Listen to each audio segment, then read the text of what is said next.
Hariom. Knowledge plus में हम सभी विद्यार्थियों का स्वागत करते हैं। आज हरिओम करंट अफेयर की ये क्लास नंबर 428 क्लास है। इस क्लास में हमेशा आपकी नॉलेज को शिफ्ट अप करने का प्रयास करते हैं। आज फिर टॉपिक ले रहे हैं कॉन्ट्रैक्ट एक्ट के बारे में। दो व्यक्ति आपस में बातचीत करना चाहते हैं और कॉन्ट्रैक्ट करना चाहते हैं।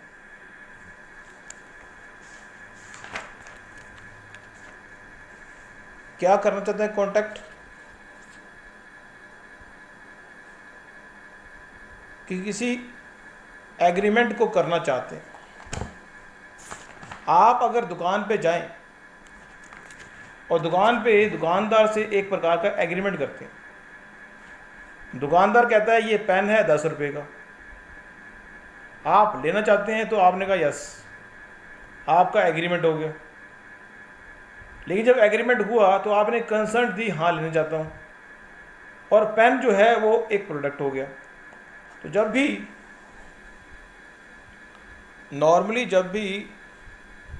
अकाउंटिंग भाषा में हम कॉन्ट्रैक्ट की बात करते हैं तो इन 5 बेसिक पिलर को हम भूल नहीं सकते। पहला कि आप एक ऑफ़र देते हैं कि ये पेन आपको मिल जाएगा, ये 100 रुपये का पेन है। दूसरा, आप कहते हो, दूसरा पार्टी कहती है मैं एक्सेप्ट करता हूँ, ठीक है। तो तीसरा हुआ एक एग्रीमेंट हो गया, भाई ये 100 रुपये का पेन है। दुकानदार ने कहा 100 रुपये का पेन है और आपने कहा ठीक है 100 रुपये का पेन है, मैं लेना चाहता हूँ। तो दुकानदार ने कहा 100 रुपये दे दो, ये पेन ले लो। लेकिन जब आपने ये कहा कि ये पेन मैं लेना चाहता हूँ, तो किसी का दबाव नहीं होना चाहिए उसमें। आपके फ्रेंड ने कहा हो कि ये पेन ले लो, कंसेंट आपकी फ्री होनी चाहिए और रैशनल कंसेंट होनी चाहिए। रैशनल बिहेवियर का मतलब है कि अगर आप दुकान पे गए और शराब पी के चले गए दुकान पे, और दुकानदार ने कहा ये पेन जो है 100 रुपये का है, तो आपने कहा मैं लेना चाहता हूँ। लेकिन थोड़ी ही देर में जब आपकी शराब उतर गई और दुकानदार ने कहा ये पेन आपने लेने को कहा था, कहते मैंने कब कहा था। तो मतलब जो कंसर्न है वो रैशनल भी होनी चाहिए, उसको किसी पे दबाव में ना हो। फिर है कंसिडरेशन उस प्रोडक्ट को कहते हैं जिसकी वजह से वो कॉन्ट्रैक्ट हो रहा है। अगर कंसिडरेशन जी खराब हो जाएगी तो कॉन्ट्रैक्ट नहीं होगा।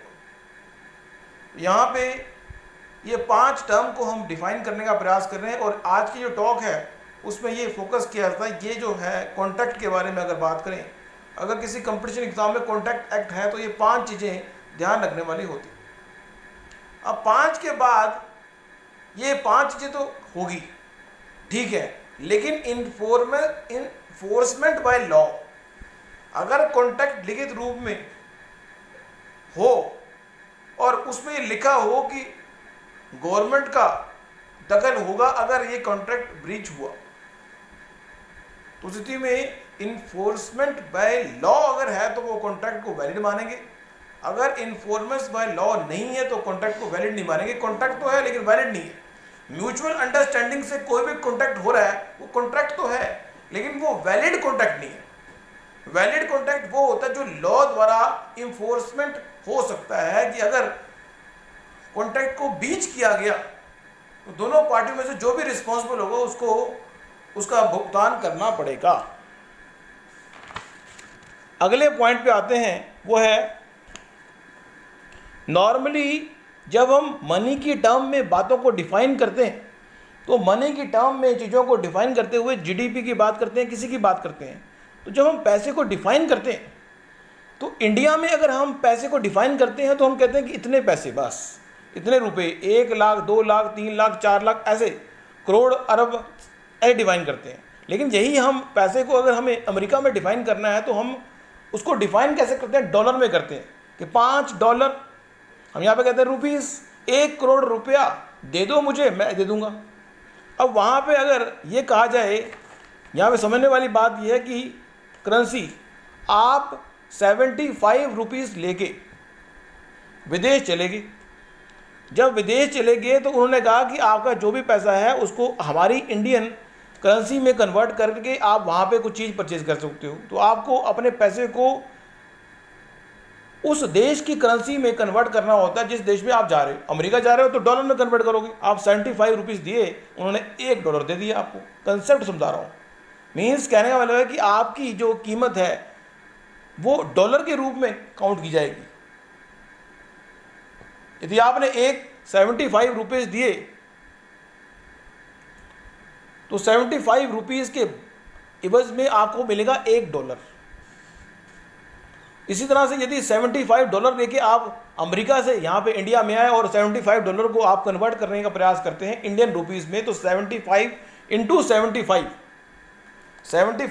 75 इतने रुपीज़ आपको जो डॉलर को एक्सचेंज करने वाली कंपनियां हैं वो आपको करके दे देंगी। कह देंगे कि आपका जो अमाउंट है वो 6,625 रुपये। आप $75 लेके आए, इसका मतलब आप इंडियन करेंसी के रूप में 5,625 रुपये लेके आए। इस तरह मान लीजिए आपके पास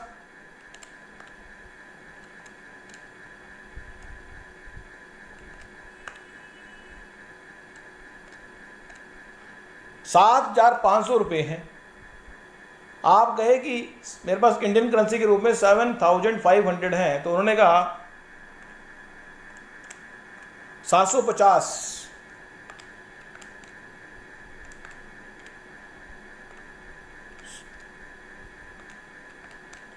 उन्होंने कहा $100 दे देते हैं आपको, $100 हो गया। तो कहने वालों कि अगर 7,500 हैं उनको डॉलर में कन्वर्ट करेंगे तो आपके $100 मिल जाएंगे। $100 इंटू 75। तो कहने का मतलब ये है कि जिस करेंसी में आपको कोई शॉपिंग करनी होती है, इंडियन करेंसी में करनी है तो रुपीज़ में करेंगे, बाहर की करेंसी में करनी है तो बाहर की करेंसी में करेंगे। यहाँ पे ये बताने का हमने प्रयास किया। अब अगले पॉइंट पे आ रहे हैं, रोग का इलाज। पानी जो है रोग की उत्पत्ति में और रोग के निर्वाण में, पानी रोग की उत्पत्ति में और पानी रोग के निवारण में विशेष उपयोगिता रखता है। अगर पानी खराब, आपको पता होगा कि अमेरिका में एक नदी है जिसका पानी सूख रहा है। अमेरिका में एक नदी है जिसका पानी सूख रहा है और पानी की क्राइसिस हो रही है। और वो क्राइसिस अगर हो रही है तो फिर पानी की दिक्कत आएगी, शॉर्टेज है। और पानी को ये कहा गया है कि अमेरिका के पश्चिम में ये स्थिति बनी हुई है, पश्चिम में, अमेरिका के पश्चिम में।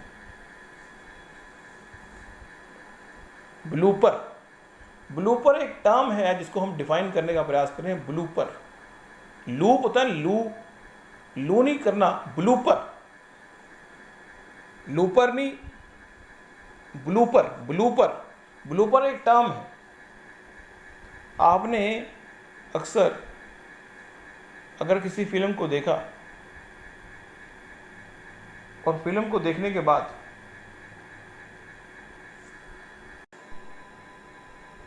चलो नेक्स्ट वर्कशॉप में इस ब्लूपर के बारे में जानकारी दी जाएगी। Thank you so much for listening and always putting Hariom knowledge plus.